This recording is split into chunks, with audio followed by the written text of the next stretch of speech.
राहुल गांधी ने आज एक बार फिर से कमाल कर दिया।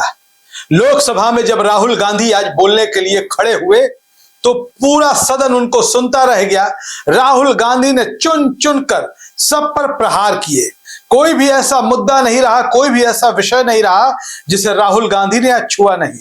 राहुल गांधी जब बोल रहे थे तो पूरा सत्ता पक्ष एक तरह से हिल रहा था। राहुल गांधी की बातों पर बार बार आपत्तियां जताई जा रही थी। स्पीकर भी राहुल गांधी को लगातार टोक रहे थे, लेकिन उसी टोका टोकी और आपत्तियों के बीच राहुल गांधी ने अपना भाषण दिया।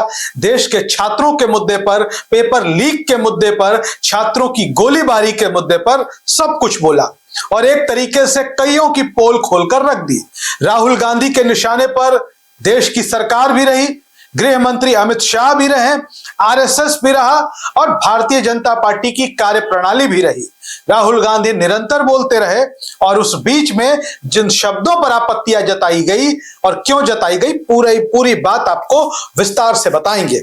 लेकिन सबसे पहले तो आप यह समझ लीजिए कि इस देश में सत्ता पक्ष सरकार से सब लोग डरते हैं, अधिकांश लोग तो डरते ही हैं।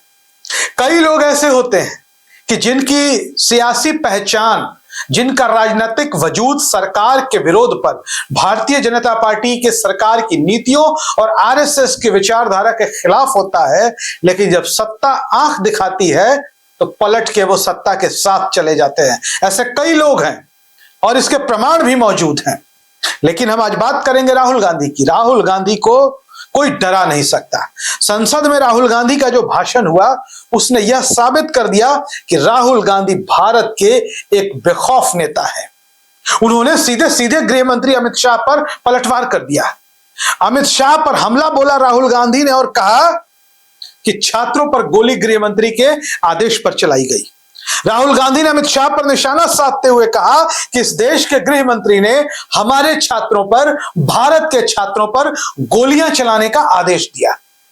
भारतीय जनता पार्टी सत्ता पक्ष को यह बात नागवार गुजरी। उन्होंने इस बात को लेकर अपना विरोध जताया। भारतीय जनता पार्टी समेत एनडीए के सांसदों ने राहुल गांधी के इस बयान पर आपत्ति जताई। लोकसभा स्पीकर ओम बिरला, हमारे देश के जाने माने निष्पक्ष लोकसभा स्पीकर के तौर पर उनकी प्रतिष्ठा है, उन्होंने भी राहुल गांधी के इस बयान पर आपत्ति जताई। उन्होंने कहा कि आप जांच की मांग कर सकते हैं, आप किसी को सीधे सीधे चैलेंज कैसे कह सकते हैं, कैसे गृह मंत्री को जिम्मेदार ठहरा सकते हैं, आपके पास क्या सबूत है। अब एक बात आपको बता दें कि दिल्ली पुलिस गृह मंत्रालय के अधीन आती है और राहुल गांधी के इस बयान पर स्पीकर को आपत्ति लगी। लेकिन उसी लोकसभा में भाजपा का एक सांसद है निशिकांत दुबे, वो इस देश के प्रथम प्रधानमंत्री, दिवंगत प्रधानमंत्री पंडित जवाहरलाल नेहरू को अपशब्द बोलता है उसी पार्लियामेंट में। वो शब्द पर आपत्ति स्पीकर की तरफ से नहीं जताई जाती है और उस शब्द पर आपत्ति जताई जाती है जो राहुल गांधी बोलते हैं। अब आपको बता दें कि राजनाथ सिंह का भी मजाक राहुल गांधी ने बनाया। राहुल गांधी ने राजनाथ सिंह को याद दिलाया कि जब वो कहा करते थे यह यूपीए की सरकार है, हमारी सरकार में इस्तीफे नहीं हुआ करते। अब ये भी राजनाथ सिंह जब राहुल गांधी बोल रहे थे तो वो सदन में मौजूद थे। लेकिन अभी हम बात अमित शाह वाले प्रकरण की कर लेते हैं। दरअसल किरेन रिजिजू सत्ता पक्ष की तरफ से बोल रहे थे और उन्होंने अमित शाह का नाम लिए जाने पर आपत्ति जताई और लोकसभा स्पीकर ने भी टोका। यह कहा कि आप अमित शाह का नाम नहीं ले सकते, आपके पास आखिर क्या प्रमाण है, आखिर आपके पास क्या प्रमाण है कि अमित शाह ने ही कि गृह मंत्रालय के आदेश पर ही गोलियां चली थी। अब कांग्रेस के नेता हैं गुरदीप सिंह सप्पल, उन्हें आप जानते होंगे। सप्पल ने सोशल मीडिया पोस्ट किया और उन्होंने लिखा है कि अमित शाह तो बड़े कमजोर मंत्री निकले, उनकी जानकारी के बगैर ठीक संसद के पास पैलेट गन चली, लाठियां चली, पुलिस के कब्जे वाले ट्रक में से पत्थर चले और उन्हें खबर भी ना हुई, ना उन्हें किसी अधिकारी ने इस बात की खबर दी, या फिर गंगाधर ही शक्तिमान है।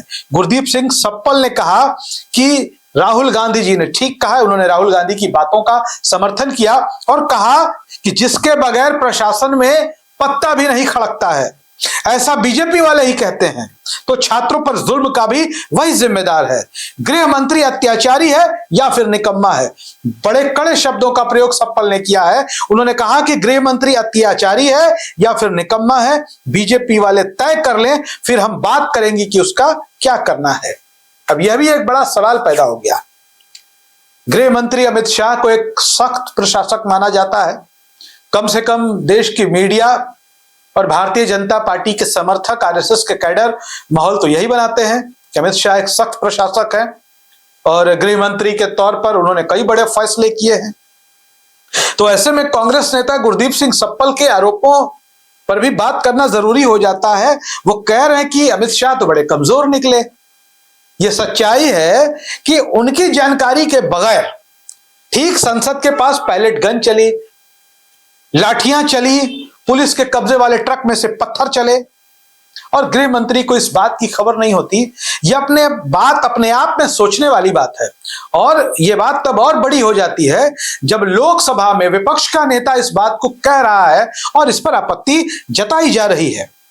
अब आपको बता दें कि रूल बुक की आड़ में लोकसभा में बार बार राहुल गांधी की बातों पर जो आपत्ति जताई जा रही है और उनको भाषण देने से जो रोका जाता है, यह एक अजीब तरीके का नजारा दिखाता है और यह बताता है कि राहुल गांधी जब बोलते हैं तो सत्ता पक्ष को इससे दिक्कत होती है। हालांकि राहुल गांधी ने आज बहुत सारे शब्दों को टच किया।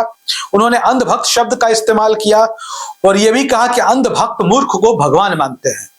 और मुझे जहां तक लगता है कि लोकसभा में पहली बार संभवतः, मैं ये नहीं कह रहा हूं गारंटी के साथ, अंधभक्त शब्द का इस्तेमाल हुआ होगा। कम से कम मैंने अब तक लोकसभा की जितनी कार्यवाहियां देखी है उसमें अंधभक्त शब्द का मैंने इस्तेमाल नहीं सुना है। और दूसरी तरफ आपको बता दें कि आप यह बताइए, आप एक दर्शक के तौर पर ज्यादा आपत्तिजनक शब्द क्या है, मूर्ख या अय्याश?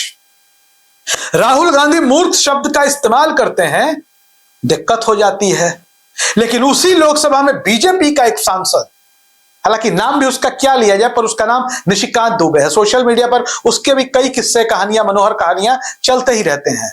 लेकिन खैर, ये उनका निजी जीवन है, हम उस पर बात नहीं करेंगे और ऐसा करना ठीक भी नहीं है।